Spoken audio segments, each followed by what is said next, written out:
Саламатсыздарбы? Бизде бүгүн конокто профессор Сулайман Кайыпов. Рахмат сизге. Келип бергениңизге студияга. Жакында мына көчмөндөр оюну адамзаттын мурасынын ЮНЕСКО түзгөн тизмесине кирди. Баалуулуктар ошо илгерки баалуулуктар кайра азыр чыгып атат 21-кылымда. Бирок биз жалпы адамзат баалуулуктар дегенди да билебиз, Кыргызстандын баалуулуктары менен, көчмөн элдин баалуулуктары менен адамзаттын баалуулуктары кандай бири-бири менен катнашат? Эң биринчиден бизди куттуктап койсо болот. Себеби биз ошол көчмөн эл көп да. Мына ошолордун ичинен биз ошо элдик оюндарды салт санаасы менен бардыгын ритуалдары менен чыгарып, ушул биздин атыбызга байланышып ЮНЕСКОдогу баалуу мурастардын тизмесине кирип атканы бул абдан жакшы нерсе да. Биз муну менен сыймыктансак болот. Демек биз бир иш кылдык. Демек бизди ошондой тааныды. Көчмөн элдин цивилизациясынын ээси сыяктуу болуп көрүнүп жатабыз. Мына ушуну билиш керек да. Анан кийин өзү негизи бул көчмөндөр оюндары деп атпайбы, ошо оюндар тууралуу айтайын. Бул оюндар бул канчалык улуттук болсо, ошончолук жалпы адамзаттык касиетке ээ да. Өзү негизи чыныгы улуттук деген сөз, ал жалпы адамзаттык деген эле сөздүн окшошу. Анткени улуттук масштабка чыгып, ушул жалпы улуттун мурасы болуп калган нерсе башка улуттар үчүн дагы сөзсүз түрдө пайдалуу нерселер да. Мисалы, бизде ордо оюну бар. Ушу көчмөндөр ушу ойногон ордону кандай шарттабы, кышынбы, жайынбы, же болбосо таладабы, кайда ойносо ойной бере турган оюн да.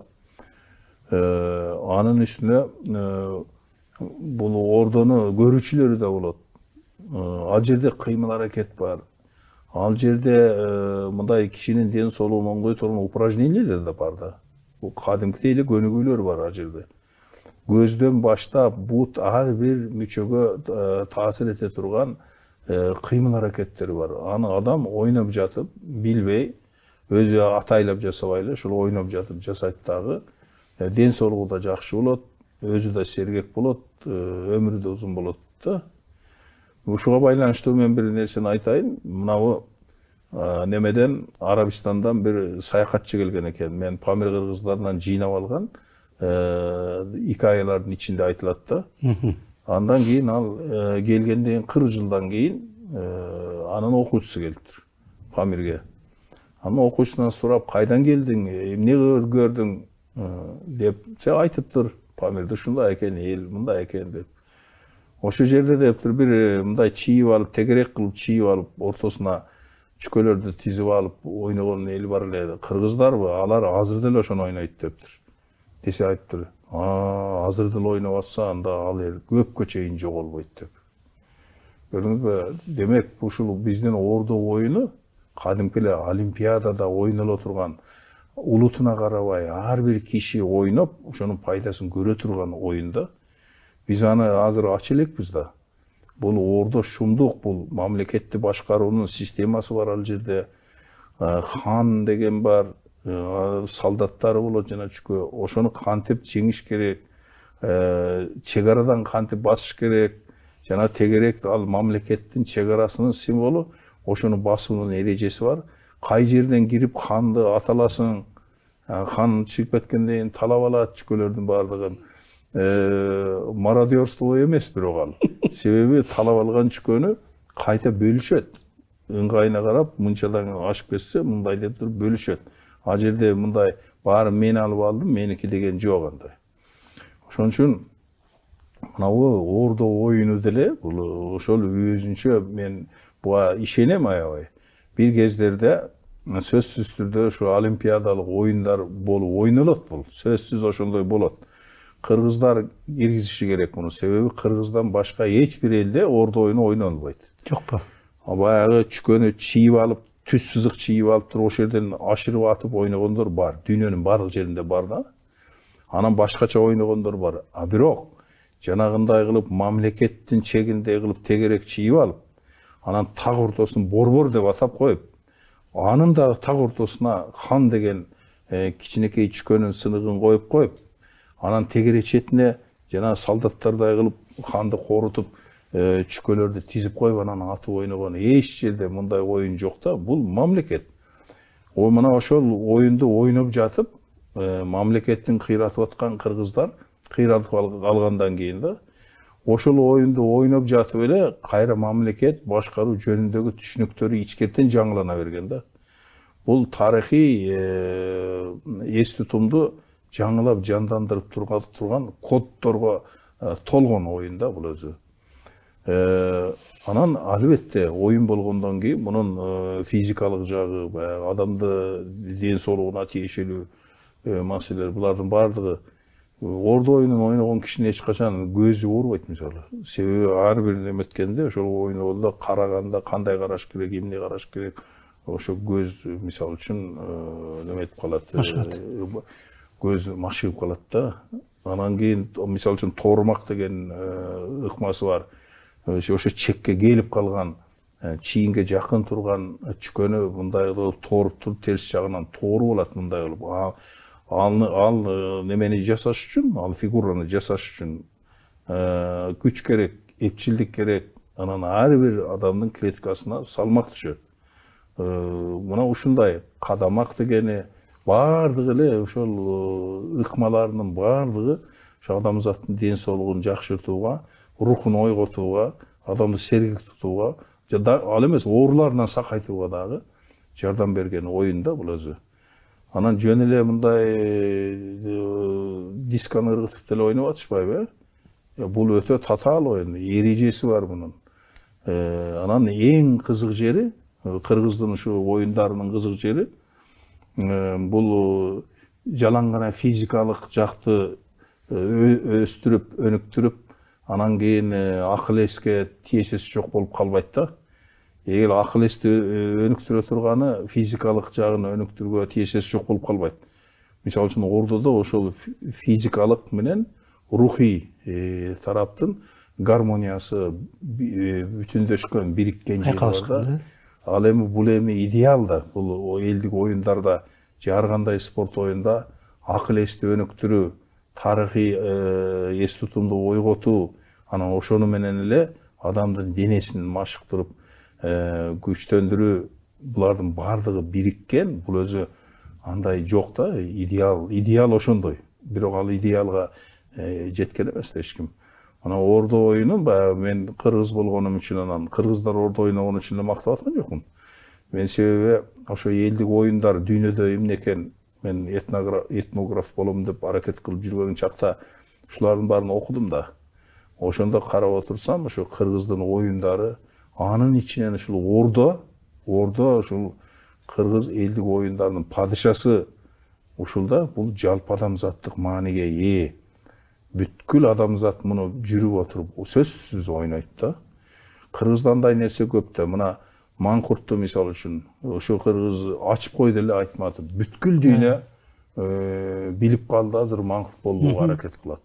Айкөлдүктү бирөөлөр ачып койсо, бүткүл дүйнө айкөл болгонго аракет кылса, көп маселелер чечилет. Мына ошол сыяктуу эле элдик оюндардан бул чоң баалуулук. Мына ордо оюну. Калган эми бирден айтып отуруштун кажети жок да. Мен мисал катары ушул ордону келтирип атам. Мына ушу жагынан алганда бул өзү эмне деген?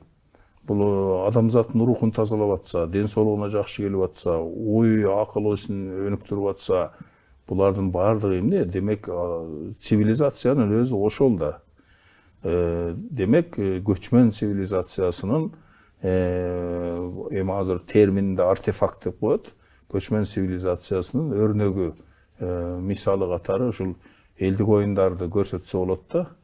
Анан көчмөн маданияты, көчмөн цивилизациясы дегенди изилдеш керек. Манас айтуу салты, ошону эске тутуп жүрүү, аны жаттап албайт эч ким. Жаттап албайт. Ошонун Манасты айтуу ыкмаларынын баардыгын техникасын өздөштүрүп алуу. Анан ошол аркылуу эле дагы башка жөн эле адамдардын баягы эстетикалык талабын канааттандырып эле коюу эмес, макул деп убактысын кызыктуу өткөрүү эмес да. Ал жерде элдик медицина бар. Психологиялык жактан ооруп калганда дарылоо бар. Толуп жатканда ал синкреттик деп коет, баягы көп функционалдуу, көп милдети болгон, көп нерсени аткарган нерселер ушул көчмөндөрдө болгон да. Өзү ошол эми абдан көчмөндөрдү апыртып, мындай дүйнөдөгү эң мыкты ушулар дегенге мен албетте каршымын. А бирок тарыхтын бир этабында ошол көчмөн цивилизациясы болбосо, көчмөн маданияты болбосо, көчмөндөр ушу табият менен абдан жакын жашап, табияттын эмне экенин таанып билип койбосо, ошо экологиялык чоң маданият жаратпаса, анан ошонун ичинде өзүн өнүктүрүү жолуна түшпөсө, анда кийинки мына урбанизация келгенден кийинки маданият эле болбойт болчу да. Жайдагы эле жерге чыга албайт эле. Ошондуктан көчмөн маданиятынын ушу кыргыздын аты менен, кыргыздын атына байланышып, ошо ЮНЕСКОда кабыл калышы абдан жакшы. Анан дагы бир нерсе, эми ал катталган бир башка. Анан каттагандан кийин аны иштеш керек да. Иштеш керек, себеби ЮНЕСКО каттаткандан кийин аны талап кылат. Эмне иш болду, муну сактоо, муну өнүктүрүү үчүн эмнелерди жасадыңар деген сөз болот да, болбосо чыгарып салабыз дейт. Ошон үчүн эми жаңы илимпоздор үчүн дагы, башкалар үчүн дагы, маданият кызматкерлери үчүн иштөөнүн жаңы тилкеси ачылып жатат да. Мына эми новаторлор чыгыш керек. Балким ошол оюндарды азыркы жолдору менен, азыркы ыкмалары менен кайрадан ойноп, жаңылантып, бирок маңызын бузбай да. Ойносо сонун болот. Мисалы, улак чапкан, же болсо көкбөр ойногон. Көкбөрүнүн биз эскилерин билебиз да, биз бала кезде ошол эски формасын ойночу. 1000 ат болсо, 1000 ат, 1000 итең эле кирип кетет. Бир чекитке кирип кетет да. Ошонун ичинен эң мыктысы ошол улакты алып чыгат. Калган 9999 канчасы ал карап туруп калат да. Ошонун ичинен бир баатыр, бир балбан жөн эле октой ошончо топтун ичинен учуп чыгат да. Муну көрүш керек. Бул деген кандай сыноо, кандай баатырдык, анан баягы адамдардын толкундашы, адамдардын бардыгынын сезимдеринин, ойлорунун биригиши, бир позицияга келиши, бул шумдук оюн да бул өзү. Ошо бир жолу улак чаап, ошону көрүп отургандын өзү адамдарды ар кандай ойлордон, ар кандай туура эмес түшүнүктөрдөн арылтып, бир нукту көздөй буруп турганда. Тарбиялык мааниси өтө чоң. Эми ошону азыр биз ойноп атпайбызбы? Ойногондо канча кишиден болуп калды, мен көрбөйм аны.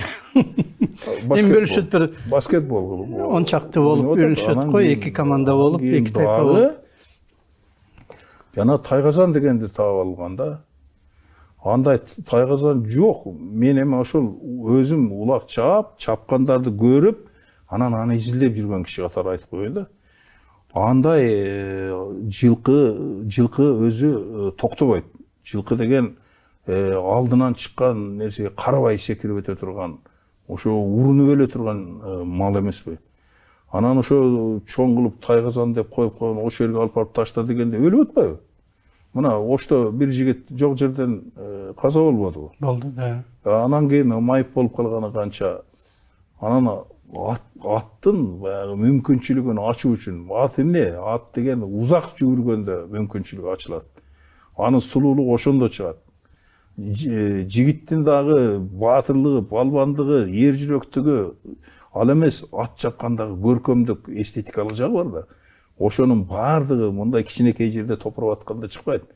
Ошо кең жерде улакты басып алып туруп, айландырып чаап, эч ким ала албай турган жактан көркү чыгат да. Биз ошолорду бузуп, мындай Европанын стандартына салып, андай болгондо болбойт деп атпайбызбы? Мурдагы оригиналы туура эмес, аны мынтыш керек, маданиятташтырыш керек деп. Туура, көп жерлерин мындай неметсе болот.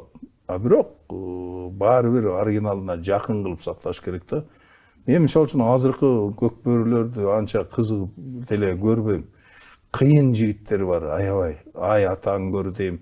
Мисалы үчүн чоң жайык болсо, ошо жайыкта улак чабылса, жакшы аты болсо, şu айландырып бербей турса таң улакты, канча киши барып тартып ала албай жүрсө, анан акырынан өзү аты да батыр, өзү да батыр, анан кийин ал мындай узундан коюлат. Деме, биринчи, экинчи, үчүнчү, төртүнчү эң чоң байга эң алыс болот да.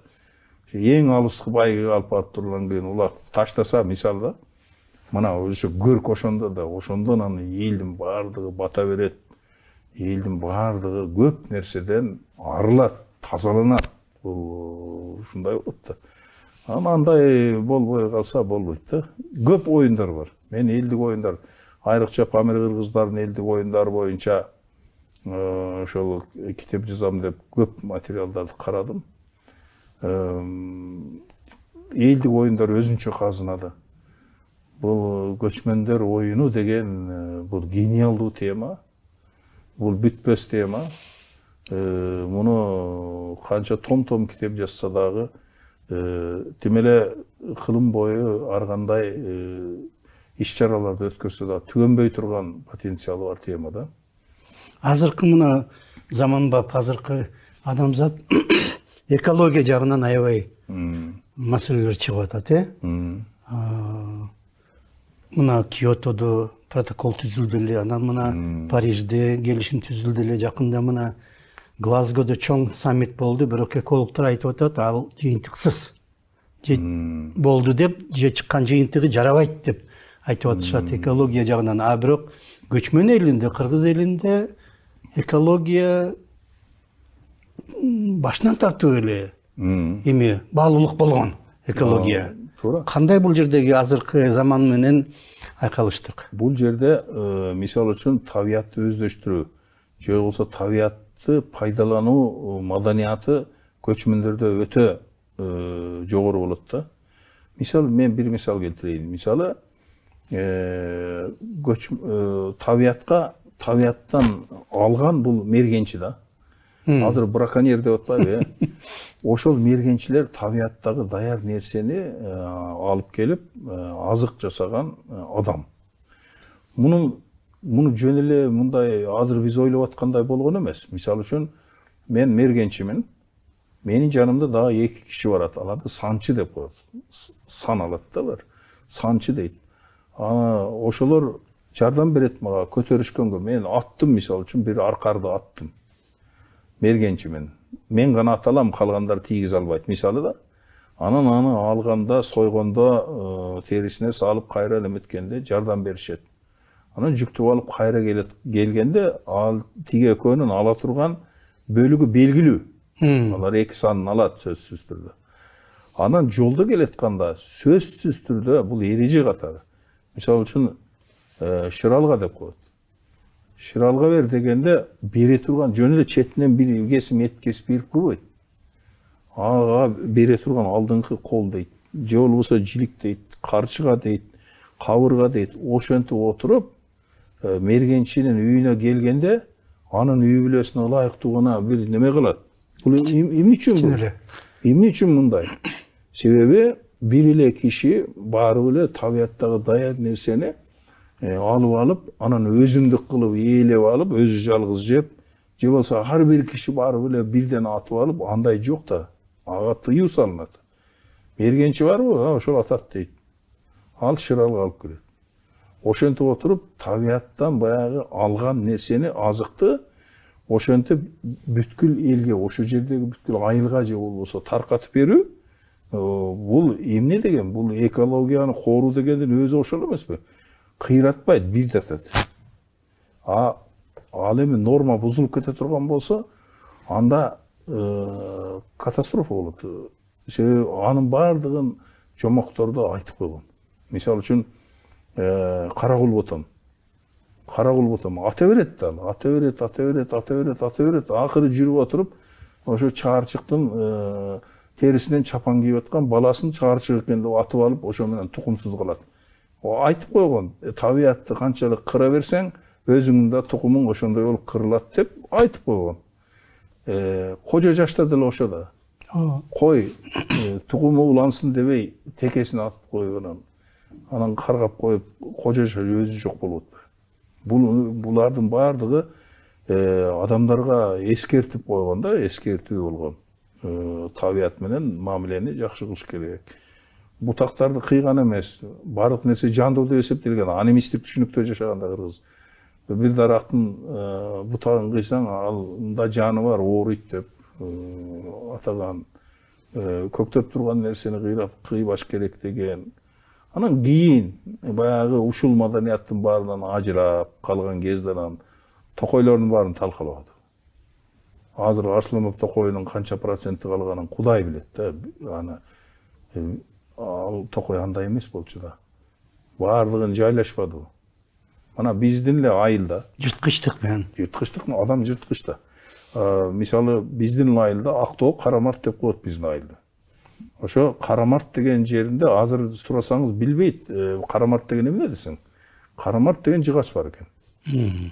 Анан ал мындай шилби сыяктуу оңой кыйылып алына турган, же тамыры менен жүрүп алса жулуна турган, анан абдан табы күчтүү, отко жакшы күйө турган жыгач экен. Анан ошо Карамарт деген жыгачты жагып салып, биздикилер азыр Карамарт деген жыгач жок. Жоголду. Жок да, эми ал кайсы бир жерлерде Токойдун ичинде бар бекен десем, бар дейт бирөөлөрү. Мен өзүм көрө элекмин. Айылдын аты Карамарт болчу. Ошол жыгач каттап жаткан жер. Азыр жок. Ошону кайра жандандырыш керек да, себеби ал экосистема деп атпайбы, экосистема. Ошол экосистемада эч бир нерсе, бир тал чөп дагы артык баш эмес да. Ошондуктан кайра ошону калыптандырыш керек. Ал эми көчкү жүрүп атат азыр. Көчкү жүрүп үйлөрдү басып көчүрүп атпайбы? Эмне үчүн? Себеби ошол флора өзгөрүп кетти. Тоону кармап турган тамырлардын бардыгы жок болду. Мал көбөйүп кетти. Жыгач эле эмес, чөптүн бардыгы жоголду. Анан ошондон келип отуруп,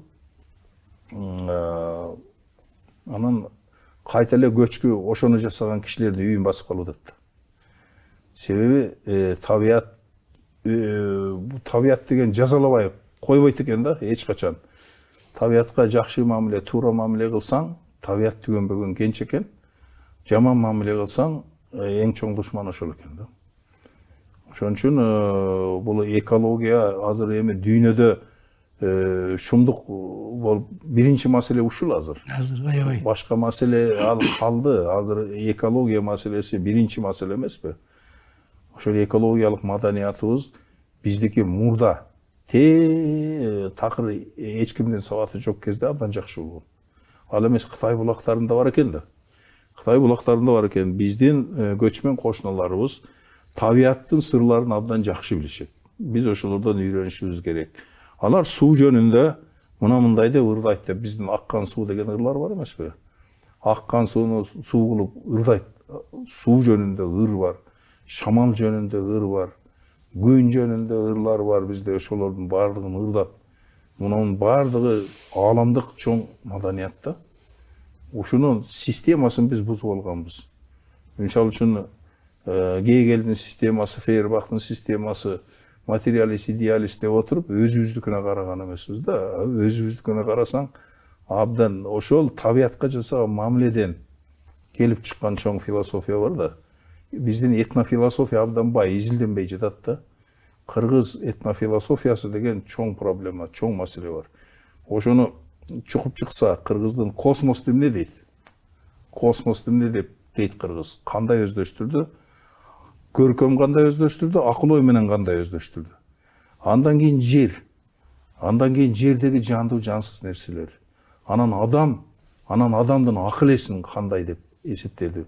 Мына ушулардын баардыгы чоң философиялык маселе да, азырынча изилденбей келе жатат. Муну келечекте жаштар сөзсүз изилдейт да. Убактыбыз биздики бир 4-5 мүнөттөй калыптыр. Кандай ушу акыркы мына 21-кылым технологиялар аябай көп табигат заттары жоголуп атат, экология бузулуп атат. Ошол эле мезгилде тарыхта болгон, аны сактай ала турган мезгил болгон. кантип бири-бирин айкалыштырыш керек? Эми биринчи эң жугумдуусу, эң туурасы ушу салтта эмне болсо, ошону кайра алып чыгыш керек. Биз Орто Азия эли, Орто Азия эле эмес, жалпы Азия эли биз салт менен башкарылып келгенбиз. Биздин салттарыбыз күчтүү жана терең да. Европа мыйзам менен башкарылып келген. Мыйзам деген, закон деген эмне? Закон деген бул көбүнчө субъективдүү белгилүү бир учур үчүн гана жараган нерсе да, эреже да. Ал учур өзгөрүп кетсе, талаптар башка болуп кетсе, аны өзгөртүш керек болот.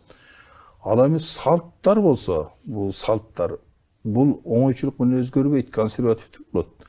А бирок анын дагы эскирген жактары болот да. Эскирген жактары өзүнөн өзү эле аны айттырбай эле турмушта колдонулбай калат өзүнөн өзү.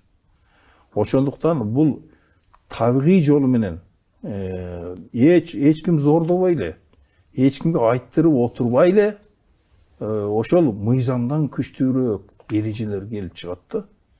Ошон үчүн мына антропологдор муну илгери эле жазган, муну кылымдар мурда эле жазып, азиаттар бою кичине болот, чачы түз болот, анан кийин бир аз жаш өткөндөн семирип кетет. Орусча жазганда эми характери праздный дейт, мындай ошондой болот экенбиз да биз. Бошураак. Анан кийин управляется дейт, традиции дейт. Салт менен башкарылат дейт да. Дагы бир топто айтат, дин менен башкарылат. А Европаны мыйзам менен башкарылат, закон менен башкарылат дейт. Ошо салт менен башкарылган элдин бир артыкчылыгы сөзсүз бар да. Себеби ошо салттардын ичине бүт философиясын, практикасын, бардыгын, оюн ошо салттын ичине ката берет да. Ошолорду изилдеп, жакшылап ачып чыккандан кийин ачыш керек. Ал модель болуп кала берет. Биздин салттарда, сүйлөгөн сөздөрүбүздө, макал лакаптарда кала берет. Биз аны ача албайбыз, билбейбиз да. Ошолорду ачкандан кийин анан көп нерсе чыгат. Мен мисал үчүн азыр эми эсиме келбей турат, мен далай мисалды айтсам болот эле. Ушу космос, жылдызды кандай кыргыздар жакшы мамиле кылат жылдыздаргачы. Ар биринин ордунда өзүнүн жылдыздын космостогу функциясын билет да. Бул жамгырды билдирет, бул эмнени билдирет, бул тигини билдирет деп, жамандык болот, жакшылык болот деп ал эмес, тагдырын дагы ошо космоско байлайт да. Андан кийин жерге келгенде мала өзүнчө эле чоң илим жерге келгенде. Жерди жөн эле каза бербейт, казбайт жерди кыргыздар. Керектүүсүн казат, тегиздеп коет. Ташты сөзсүз түрдө мындай жаңылап коет, оодарып коет. Ошолордун баардыгы бир экологиялык бир нерсе да. Ташты оодарып, шамалдатып алды кургайт. Ушундай нерсе. Кийин керек болот деген үчүн го? Жок, ал табиятта ошол таштын орду бар, ошол ордунда туруш керек да. Ал эч ким биле албайт анан, ал булактын көзү болсо аны тазалап коет. Айрден балким ичпейт, бирок көзүн тазалап, айланасын баарын тазалап коет. Себеби ал жерден суу чыгып атса, демек ал чыгыш керек да. Ошонун чыгышына жардам берет, табияттын процессине жардам берип коет да. Ошентип отуруп дарактар ийилип калса байлап коет. Ушундай шумдук маданият бар да. Ушулардын баардыгын унутулуп кала электе баарын жыйнап алыш керек болчу, көп жыйналбай калды. Андан кийин албетте ошо салттар менен азыркы илимий мүмкүнчүлүктөрдү, технологиялык мүмкүнчүлүктөрдү айкалыштырыш керек. Адамзат шумдук нерселерди тапты да. Ошо тапканынын баардыгы эле ошол салтта болгон нерселердин эле бир жаңыча көрүнүшү, башка эч нерсе эмес да. Ал таптакыр жаңы тигинин тануусу эмес ал. Ал ошонун эле уландысы. Бирок жаңы технологиялык баягы деңгээлдегиси да. Эп келдирип койсо аябай эле эп келе турган да.